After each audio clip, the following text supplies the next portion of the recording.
All right, I'm going to try this again. When was the last time you had something to drink? Something to drink this morning. Coffee. I mean, alcohol.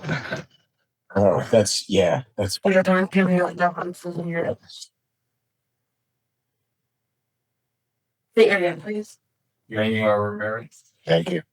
No, we are here for a trial and like also a bond violation. Yes. The Cool. reason being because he did not go to the corrections as ordered after his arraignment. I did speak with him about it, and he stated that he was confused. He didn't realize he needed to go. He said that he was trying to pay attention to what Your Honor was saying. He was nervous. He heard the last thing that came out of your mouth, which was the next court date, and that's kind of all he remembered. That his arraignment was finished. We did speak about the warrant additional and warrant recall. He did not turn himself in because he's at school. He's at Washington Community College. But he is here. He does want to address the warrant today. He was willing to go test right now. And he believes he come back clean. And he's active to the warrant to be recalled. Another referral to the corrections. So he can get back. Cancel the bench warrant that's out. I'll reinstate previous bond. Defendants to report before he leaves this facility to community corrections for placement on a scram tether this time. So we don't have an issue. All right. And then I'll adjourn this out. How much time did you need? I think the 18th should be okay, Your Honor. I'll adjourn this to September 18th, 2024, 9 a.m. Yeah. You understand that, sir? You need to get over to community correction. All right. Thank you. Sir,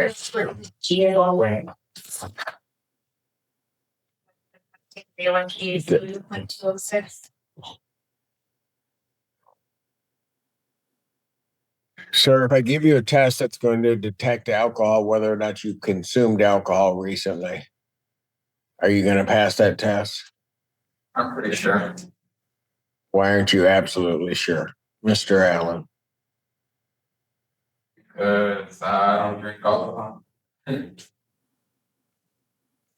do you mean you don't drink alcohol?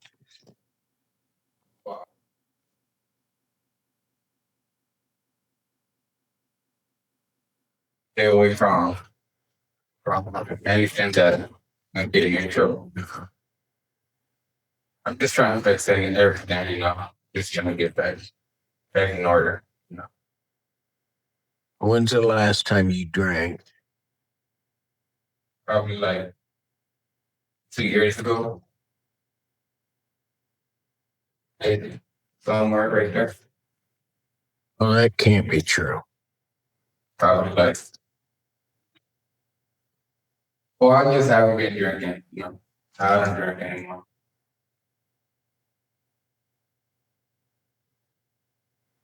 All right. I'm going to try this again. When was the last time you had something to drink? Something to drink this morning. Coffee. I mean, alcohol. Oh, that's funny. Okay. Probably like 12 months ago, maybe. Somewhat. Can't remember, but 12 months ago, let's say. So you haven't consumed any alcohol for the last 12 months? Probably mouthwash, Counsel approach. Okay, so here's what I'm going to do. Sir, I need straight answers to my questions. So I'm going to give counsel an opportunity to talk to you about how you address the court and answer the court's question. So, Mr. Allen, if you could have him have a seat over here, and Ms. Parody will get to you as soon as possible, and we'll see where we go from here. So I did to speak to my client. We did speak about the answer to your questions and how it's important to give straight answers. I think he's quite nervous, and I think that impacts his demeanor here today. But again, I emphasize that the court wants straight answers. regarding his drinking, he does think that he's going to pass. He indicated he has not used any drugs, marijuana, or alcohol. He believes that the last time he drank was around the time of this offense, and hasn't used anything since. Is that right? Yes. Just send him over. He's going to be put on a scram unit. I also want. You haven't used any drugs? ETG, and I want a urine test also. So he's gonna. So when he goes over, I want a one-time drug test, and then if he's positive for anything, it's going to continue weekly, and then also an ETG, and he's going to be placed on a scram tether. Would you like him to come back after that, or No, okay? we'll catch up to him. All right. Thank you. Thank you. Fine to continue with this. Thank you. Sir, can you please raise your right hand? Yes. Do you solemnly swear or affirm testimony you're about to give will be the truth, the whole truth, and nothing but the truth, so help you God? Yes, Your Honor. All right. State your name again, please. Ewan Williams. All right. Sir, it is this court's understanding that you are going to be pleading guilty to the charge of retail fraud under the Pittsfield Township Ordinance. That's a misdemeanor punishable by up to 90 days in jail, $500 fine plus court costs. Do you understand that? Yes. Understanding all of that, you still wish to plead guilty? Yes. And to that charge, how do you plead? Guilty. Now, you understand that by pleading guilty, you will not have a trial of any kind. Yes. Because of that, you're giving up certain rights. You're giving up your right to call witnesses to speak for you at trial or to have this court compel their attendance. You're giving up your right to see, hear, and question all witnesses against you at trial. You're also giving up your right to be a witness for yourself or to remain silent, not have that silence used against you. And you're giving up your right to be presumed innocent until proven guilty beyond a reasonable doubt. You understand that? Yes, Your Honor. You understand you're giving up your right to appeal of right. Yes, Your Honor. Are you on probation or parole? I am on probation. All right. Were you on probation in April of this year? Yes, Your Honor. All right. I do have to advise you that your entry of a plea in this case could be a violation of that probation.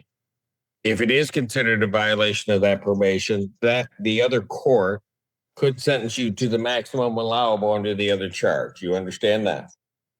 Yes, Your Honor. Understanding that, you still wish to plead to this charge? Yes, Your Honor. Has anybody promised you anything other than what's been stated here today on the record to get you to plead?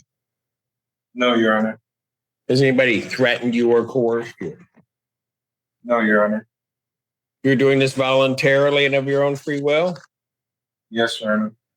And because you believe that you are guilty of this offense? Yes, Your Honor. April 1st, 2024, at the location of 7000 East Michigan Avenue in Washtenaw County, or in Pittsfield Township, Washtenaw County, state of Michigan. What did you do at the Walmart that makes you think that you're guilty? I left the premises with belongings that wasn't paid for. Okay. You just got items from Walmart and tried to walk out, or what'd you do? I forgot to scan some things, but since I left the premises, it's considered taking or stealing from the store's location at the time of being at that location. What do you mean you forgot to scan some items? Did you know so- or not know that you didn't scan them? So I was on a Zoom call for probation. I was actually in probation class, and I was doing an Instacart order as a mobile delivery, and I just didn't realize I didn't scan a few orders that was on my shopping list. And All right, let me stop you there. I can't take his plea. He didn't. I don't think he has the requisite intent by what he's saying. Yes, I do. Yes, I do understand. I was just going over the story. I'm sorry. Yes, I understand. Well, I can't accept your plea given what you told me. What do you want this set for next? Your Honor, I would ask this for final settlement conference. Jury final settlement conference will be set for October 18th, 2024, 9 a.m. Jury selection, if necessary, will be set October 21st, 2024 at 8:30. Both of those proceedings are in person. Bond proceeding. Thank you. Courtroom session turned chaotic fast, showing just how unpredictable these hearings can get. It starts with a young man who missed his check-in with community corrections. His lawyer says he was confused and only remembered his next court date. The judge decides to give him one more chance, cancels the warrant, and sends him straight to get a Shrem alcohol tether before leaving the courthouse. Then another defendant steps up, and things get awkward. The judge asks when he last drank, and his answers keep changing, first pretty sure, then years ago, then maybe last year. His attorney quickly steps in, saying he's just nervous. The judge orders alcohol testing, a drug screen, and a scram tether, making it clear he expects honesty from now on. Next comes a retail fraud case that takes a strange turn. The defendant tries to plead guilty for not scanning items at Walmart, but his explanation doesn't fit the legal definition of theft. He claims he was distracted during an Instacart order while on a probation Zoom class.